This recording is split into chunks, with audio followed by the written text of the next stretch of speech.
Welcome to this particular video tutorial students. अब हम शुरू करने वाले हैं हमारी journey towards a very interesting subject called microprocessor and its application.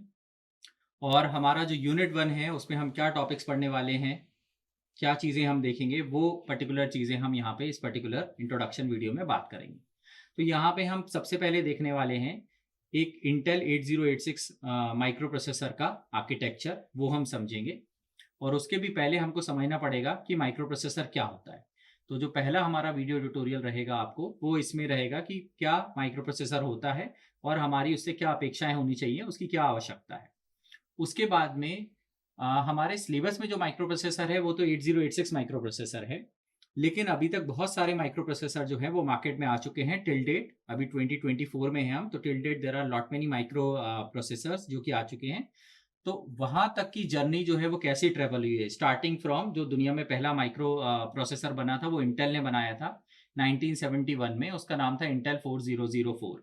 उस 4004 से लेके आज तक के जो लेटेस्ट माइक्रो प्रोसेसर्स हैं उसके बीच में क्या जर्नी है वो हम समझेंगे in the form of salient features of processors.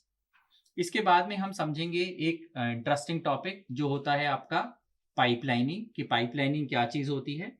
8086 processor में 2 स्टेज पाइपलाइनिंग होती है, instruction fetch and instruction execute.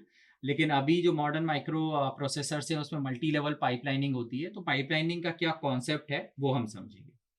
आगे जाके हम पढ़ेंगे कॉम्प्लेक्स इंस्ट्रक्शन सेट कंप्यूटर के बारे में। एक ओवरव्यू है हमारा कि complex instruction set computer architecture की फिलॉसफी क्या है और उसकी क्या आवश्यकता है।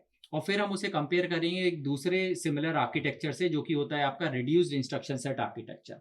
वहां पे हम बात करेंगे और इन दोनों जो आपके कंप्यूटर आर्किटेक्चर हैं, रिस्क एंड सिस्क इन्हें शॉर्ट फॉर्म में बोलते हैं। तो रिस्क और सिस्क दोनों में क्या डिफरेंसेस हैं, क्या सिमिलैरिटीज हैं, अपने अपने इनके फायदे नुकसान क्या है, वो सारा हमारा डिस्कशन इन दो टॉपिक्स में रहेगा।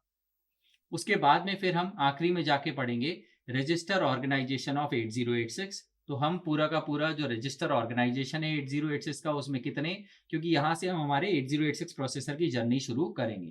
तो हमारे 8086 प्रोसेसर के अंदर कितने रजिस्टर्स हैं वो हम यहाँ पे डिस्कस करेंगे। लेटर ऑन आगे जाके हम बात करेंगे आर्किटेक्चर की। तो 8086 का आर्किटेक्चर पे हमारा डिस्कशन रहेगा और फिर हम बात करेंगे कि कितने पिन्स हमारे प्रोसेसर में होते हैं। तो 8086 जो माइक्रो प्रोसेसर है इसमें टोटल 40 पिन्स होते हैं। तो इन 40 पिन्स की क्या काम होता है, हर एक पिन के बारे में हमारा डिटेल में डिस्कशन रहेगा, वो हम यहाँ पे पढ़ेंगे। लास्ट में at the end of the unit हमारे पास में जो 8086 प्रोसेसर है वो दो ऑपरेटिंग मोड्स में काम कर सकता है। पहला आपका होता है मिनिमम मोड ऑफ ऑपरेशन जिसमें एक सिंगल प्रोसेसर हो सकता है, और उसके बाद में जो दूसरा पॉसिबिलिटी है, दूसरा मोड ऑफ ऑपरेशन है 8086 के साथ में, वो है आपका मैक्सिमम मोड ऑफ ऑपरेशन। तो लास्ट में जाके हम इन दोनों ऑपरेशंस के बारे में डिस्कस करेंगे कि आपका जो 8086 प्रोसेसर है वो कैसे मिनिमम मोड में ऑपरेट करता है, उसके टाइमिंग डायग्राम्स क्या होते हैं, हर एक क्लॉक साइकिल में क्या फंक्शनैलिटी होती है, वो हम पढ़ेंगे both for minimum mode and maximum mode. और यहाँ पे हमारा जो है वो यूनिट 1 जो है वो कंक्लूड हो जाएगा और हम इसको अब आगे कंटिन्यू करेंगे। सो जब हम अगले वीडियो में मिलेंगे सो विल स्टार्ट विद कि माइक्रो प्रोसेसर क्या होता है, और वहां से फिर हमारा ये जो सफर है for this complete subject of micro processor and its application वो आपका शुरू हो जाएगा। तो यहाँ पे इस इंट्रोडक्शन वीडियो को करते हैं close. Thank you so much, have a great day ahead.